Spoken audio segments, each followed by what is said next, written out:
as introduced, my name is Victor. I'm basically from Chennai. Okay, I just live in Bangalore. So today and the coming Sunday, I'll be sharing with all of us on sexuality. And my apologies for those who did the discipleship camp last year. You and Gautam was there and Evelyn was there. Okay, some things might be repetitive, but I've reworked some things as well. So pay attention. Okay. So before I start, I would like to share something with you about myself, since I'm going to talk about sexuality. Okay, like most of us here, I was brought up in a Catholic family.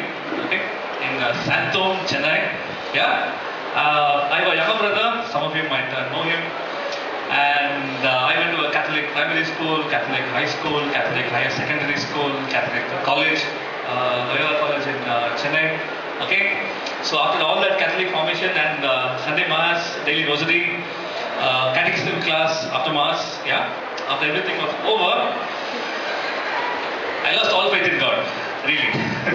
Yeah, so though I was in a Catholic family, God was never really a serious person in my life. I didn't pray, I didn't read the Bible, I wouldn't go for confession. I went for Mass because my parents will kick me out of the house if I don't go for Mass. So I went for Mass every Sunday. Now, one thing I wanted in life was to make as much money as possible. Yeah, that was the great goal in life. Make as much money as possible, because I don't come from a very well-to-do family. Yeah, we were not rich. So most times I ask my parents for something, they'll tell me, no, we can't afford to buy you this. So I'll be like looking at expensive Nike shoes and Levi's jeans and like, gosh, my parents can't, afford to buy me all this. Then I said, I want to be rich. So I studied well. Okay, I topped the school, 10th standard, topped the school, plus 2. Did not do BCom really well, because I'll tell you why. Then I went on to finish my CA. Yeah, because I wanted to make lots of money, right? Along the way, let's say I opened up my life to a lot of things I thought was good. Okay, so every weekend I had to party. Somewhere, get drunk in the beach on the East Coast Road. Yeah, your farmhouse is there. So me and my friends from Loyola College, we'll go to the beach, rent a farmhouse, drink the whole night. Okay, we'll start drinking around 8 o'clock in the night. We go until 8 o'clock in the morning. The bet is who can drink the most and still be steady. You know. So in the beginning, I was like the last guy. I will take a couple of drinks and I'll be like, okay, gosh, gone. But by the time I finished BCom, 3 years of graduation, yeah, I was the strongest guy. I could like drink and nothing would happen to me. Then there was lots of pornography. Yeah, we used to watch lots and lots of blue films. That's how I got to learn about sexuality also. Yeah, some of the things I'll be telling you. Yeah, lots of blue films, lots of immoral relationships with the opposite sex. Yeah, girlfriends. So all my friends, there would be girls, we'd get drunk, watch pornography, and then you can imagine the kind of stuff that would happen, right? Some of you are looking at me, it's like, oh, Victor, what are you saying, yeah? Anyway, this is me. So when I tell you later about holiness, yeah, don't get too shocked. Then, yeah, sure, there was masturbation, self-abuse of the sexual faculty that God has given us. Lots of music and money and fashion. This is me. Okay. So put simply, there was a time in my life when I lived a thoroughly, totally sinful life with absolutely no consciousness of God or holiness or right or wrong. I just want something I wanted. Okay. Then few things happened. Okay, few things happened. One was drinking. Yeah. The first time me and my friends drank, it was in the Loyola College hostel room. If you have been to that college, very, very small rooms you have, me and 6 of my friends. This was 1994. Yeah, really, long time ago. It's Stone Age for most of you. Yeah, 1994. Me and my friends, we pulled in all our pocket money. Yeah, we bought 1 bottle of beer. 6 of us shared, all of us got high. Okay. By the time we were finishing BCom, to get the same kick that little beer gave us the first time we drank it, we had to drink whiskey and brandy and whatnot in various combinations and cocktails. Yeah.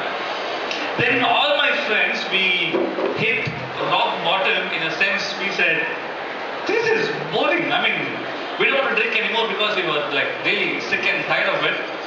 And then we were thinking, okay, the next coolest thing to do would be to take drugs. Yeah, so we said, yeah, man, let's do drugs. Then I just started working. I wasn't very happy with the career I had chosen for myself to be a CA. That was causing me some problems as well. And one by one, there was problems with my friends, problems with drinking. The girl thing was not going really well also. And I was increasingly becoming unhappy with my life. Okay. Then my brother was almost like me. Okay. In terms of sin, I think I sinned more than him, but by a little bit. Okay. My brother who was part of a rock band. Okay. He would travel through college campuses, sing, win competitions, and he came home one day after the retreat. He just came home one day after the retreat, and when me and my brother are at home, there would always be heavy metal music on. Yeah, of the really bad kinds. And my brother would be playing all these songs like on the guitar, you know. Like my dad would get a headache after 10 minutes of my brother playing the guitar. So this brother of mine went for a college retreat in Liba. Okay. I'm sure you know that. Okay. He finished the retreat, came back home, and this guy is something is new about him. He's just playing the guitar, going Hallelujah. I'm looking at what's wrong with this guy? This guy is singing to God. So I went to him and I asked him, what happened?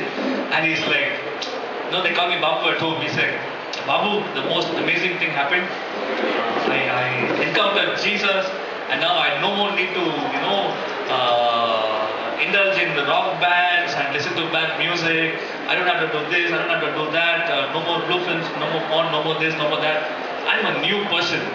I'm like, wow, this guy changed. So I watched him for a few weeks. Yeah, we do that. Go when someone says I met the Lord, we watched him for a few weeks to see, is this real? And it was real. This guy is like a totally new human being.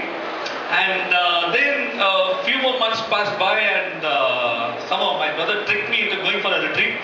Okay, that Loyola College had organized. This was 2001. Okay. Anyways, cut a long story short, I went for this retreat and something happened. Okay, I seriously prayed to the Lord and asked Him to come into my life, and retreat got over, and I was a new man. Okay, I just prayed and I said, God, just do something with me. Then from the retreat, fast forward 3 months. For 3 months, no drinking, no smoking, no masturbation, no watching blue films, no going out with girls, no discotheques. And the only thing I've been doing for 3 months is read the Bible. The one book I hated the most. Okay? To make matters better, as I read the Bible, I actually understood what's written there. Yeah, that was like most amazing. And then after 3 months, my friends called me, hey, Machan, what happened? No news from you. And I told them, you know what? I went for this retreat. Life has changed. Jesus is like everything now. And they didn't call me after that. They're like, gone. Okay? So this is essentially me. So so since 2001 till date, I went on to wanting to become a missionary. Yeah. So I said, so if I want to do that, I cannot have a secular job anymore. So I quit my job, gave up my CA. Last almost 10 years now with my wife, we just travel, preach retreats, and one of the things that Shilpi and I do is we minister in the aspect of sexuality. Now, one thing I want to tell you is there's something about God, and what He does is you can be the most filthiest sinner. God looks at you and He's like, I would like to make a saint out of you. Are you with me? Yeah? That's, now I'm not yet a saint. Okay? But God once looked at me and He saw me drinking, saw me masturbating, saw me watching blue films, saw me smoking, saw me in my sins with my girlfriends, saw all that, saw me coming drunk to mass. Okay? 8 o'clock in the morning I'm drunk, 9:30 I'm in church. Okay? So, saw me drunk in mass, saw all this filthiness about me and said, Victor, I want to do something with you. He just caught hold of me and made me fall in love with holiness. Okay, so the last 10 years of my life has been a time in my life when I've been kind of working on holiness, yeah, working on getting rid of sin, changing my mind, changing my imagination, changing my natural move towards lustful sins, okay? And so, yeah, God has done a lot of good things with me. He's still working on some areas of my life because it's a lifetime process. But the most surprising thing was lots of times girls' colleges asked me to come and do programs on sexuality for them. Okay, so these used to be when I would even look at a girl, they'll run from me. Okay, but now things are different because that is the power of the grace of God. Yeah, you just open up your life to the Lord, and He can really do something with you and set you on the path towards holiness. Are you with me? So most of the stuff I'm going to share with you about sexuality would be lessons I've learned from my own sinful brokenness. Okay, so I'm not here saying I'm a saint and I've always lived a saintly life. I'm garbage. Okay, seriously. A totally, once upon a time, filthy man working out holiness in his life with the grace of God. So I just want to tell you it's possible. Yeah, holiness is possible. We can get rid of sexual sins. So these are just a few things about me that I want to share with you. Any questions so far? Nothing? All clear? Great. So throughout these 2 days, this Sunday and next Sunday, anytime something is not clear, confusing, you even disagree with what I'm saying, put your hand up, ask me, we'll clarify, then we move on. Is that okay? Don't wait for the day to get over to ask me questions. Yeah, anytime. Feel free to do that. Okay. So, shall we roll? We'll start. Okay? Yeah. So, before we get into sexuality, you need to know something about how a human being is structured. Okay. What are we made of? Anybody? Apart from those who came for DC last year? If you don't know, you're not listening last year. Okay, anyway, what are we made of? A human being, what's he made of? What's his substance? Chemistry, yeah? Flesh and soul, yeah, correct. Flesh and soul. In other words, matter and spirit. Are you with me? Yeah? So essentially, you have a body which is made of water, calcium, potassium, this, that. Let's not go into it. But when I say body, you know what it is, right? Now, in this body dwells a spirit or a soul. So it's a spiritual part of who we are. Okay. So a human being is a unity of these two substances. Are you with me? Yeah? Now, what a body does, you can hear, see, smell, taste, and touch.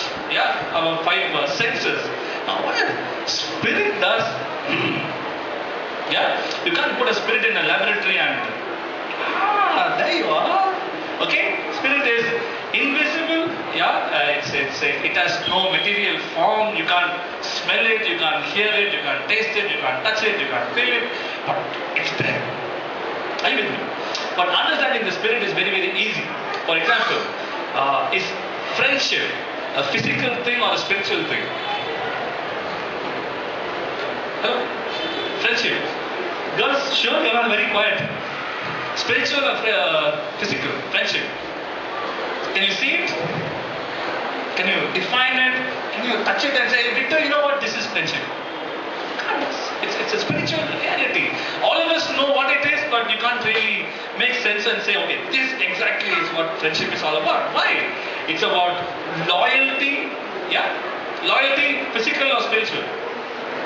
Affection, love, mercy, compassion, forgiveness. Getting me?